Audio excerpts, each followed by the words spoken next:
Hello and welcome to Take a CIP, a series hosted by Community Investments Program staff featuring interviews with grants coordinators and lodge volunteers.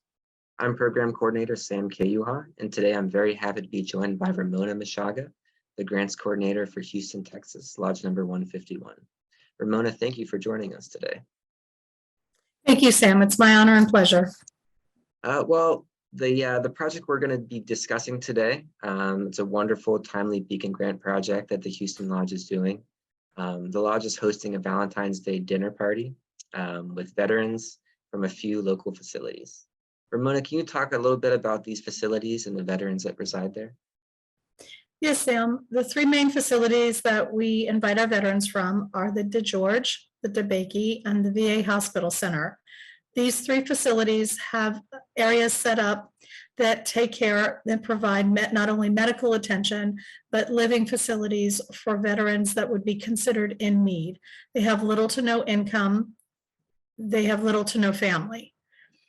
And so these facilities are there so that they can get the care that they need, but to try and live a productive life. Okay. And I'm sure the facilities offer some of the basics for them to get by, and the lodge will hopefully step in here and offer a few other things that will make their Valentine's Day a bit more enjoyable. Absolutely. Yeah, and it's very fitting because not only is it Valentine's Day themed, but it's also National Salute to Veteran Patients Week. So yes, great timing for this lodge project. And a little bit more about the event itself. So not only will the lodge be preparing a meal for the veterans, it will also be hosting representatives from a few different agencies that offer some different resources to veterans. Can you talk a little bit about what these groups are and the resources that they offer? Yes, Sam. We're going to have a couple of different visitors. We're going to have a representative from our Wheelchair for Vets program. These are specialized custom wheelchairs to meet the different needs of our veterans. We're also going to have Paws for a Cause. We're going to have some of our four-footed friends that are going to come out and visit with our vets. Nothing warms the heart and puts a smile on your face any better than a four-footed one. We're also going to have some representatives from two other local groups that are going to be assessing the needs of some of the veterans and seeing if they can get them more involved in some different types of programs, one of them being an exercise program and some other activities that may give them some opportunities to get out of the facility based on their health needs and restrictions.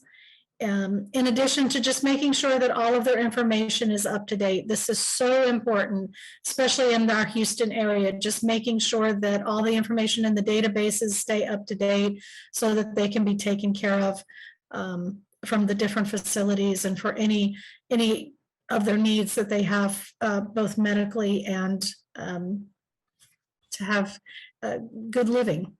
Sure. Yeah, and that's a lot of things for this event that probably wouldn't have been possible in the past few years.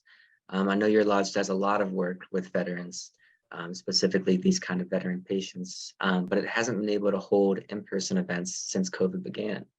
I'm wondering if there's some excitement to get back into these in-person events from the membership. Oh, absolutely. Our lodge has a large veterans group, has a lot of compassion and excitement, and I'm blessed that the program has allowed us to give donations to these facilities as we've all been combating the COVID restrictions. But to have gotten the invitation now to allow these veterans to come into our facility, as they call it, coming home, to come over and participate and have this wonderful event, the meal, the activities that we have planned. They're very excited, and our lodge members are the same way.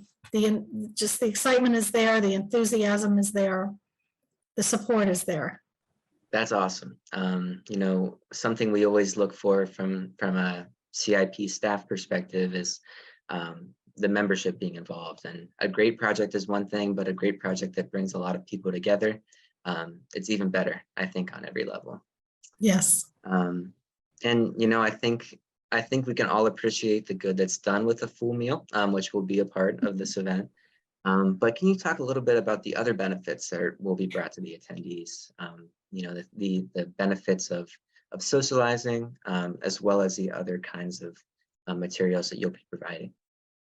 Certainly. So yes, they're going to have a fantastic meal and dessert, have to have dessert. Each of the veterans are going to go home with a gift bag. These bags will be filled with hats, gloves, blankets, toiletries. We've had a large group of volunteers making toiletries that have all been donated by our lodge. So each veteran will have their toiletry bag. This is so important to the veterans. And there'll be other gifts that are in the bag. Right now we have gift cards for them. We'll also have bingo. My gosh, we cannot have a veterans event and not have bingo. They love the bingo.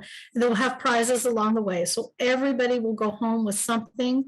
The speakers will be there. And our mission is for them to just have a great time. Our own members, in addition to our members that are veterans, will all be there, not only working the event, but talking with the veterans, playing pool with the veterans, playing bingo. To hear their stories, it's just been fabulous through the years. But when it comes from when they're talking, it's difficult to try to walk in their shoes. But when you hear some of the stories that they tell, and you realize some of the operations and the care that they've had to have, you know that all the long nights, all the hard work that goes into planning these events, it's worth it. Because these folks gave something that many of us will never have the opportunity to give and can't fathom. And so it's our turn to take care of them. That's wonderfully put. I completely agree. And we're recording this in the middle part of this week, but so by the time it airs, the event will already have taken place. But I'm sure that when we look back and watch this episode in a few days, hopefully we'll see, or the Houston Lodge and the Houston Elks will see all the benefits that are brought by this event. Absolutely. And taking sort of a wider view too, I'd also like to hear a little bit about your history with the CIP grants. When did you join the Elks, and what made you start working with them? I actually joined the Elks in 1995, 96 in a different state.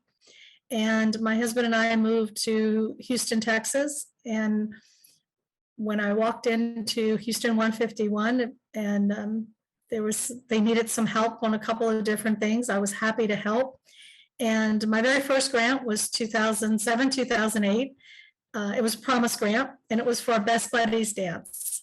And I just enjoyed writing that grant, and it was great to see it go from start to finish. Best Buddies dance is that's a wonderful program. I can't say enough good things about it. That was my very first grant. I was very proud of that. And after that, I've just been writing grants. Our grants program has changed a lot through the years. We have many more volunteers that not only help work the events, but behind the scenes. I had to take a little bit of a break from the grants program back in 2019 to 2020. My husband was the state president for Texas. And so we were doing a lot of travel. And boy, do I remember all those 11th hour calls of, oh my gosh, we're on deadline, help me. And it's something that's near and dear to my heart. So I've done it a long time, very proud of that. It's very passionate for me. Every grant that we write, it's our community. It gives back to our community. It's our special needs children. It's our veterans. Each of them have a special place in my heart. And so I've just been very proud to write these grants and to see what our lodge, Houston 151, can do for our community and has done through the years for the community. And again, with the veterans, some of these veterans have been coming to our facility for years. They're friends. They're like part of our family. They feel coming to Houston 151 is home.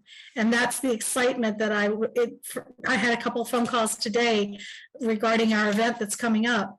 And the excitement was just there. Oh, we're coming home. We're going to see you. And they started naming people. And that's, you can't put a price on that. You can't even begin to describe those words. So when you're writing that grant, but then you see it come to fruition. There's the payoff. There's the reward. Absolutely. It's so great to hear that you've had this experience, this fulfilling experience with the grants, and that the community as a whole, all the populations that you've worked with, seem to have benefited greatly from all the work you've done with the grants. It's not a one person team. It takes a whole village, and Houston 151 has a large, very passionate group of volunteers. Great. That is great to hear. Before we go, I would love to hear if you have any tips for up and coming grants coordinators. Absolutely. If you have a passion, I'm sure that there is a grant that coordinates with it. So if you have a passion, write a grant. And the most important thing is keep it simple. I completely agree. I think that's great advice, and I hope that any new grants coordinators that are looking for tips will take that to heart.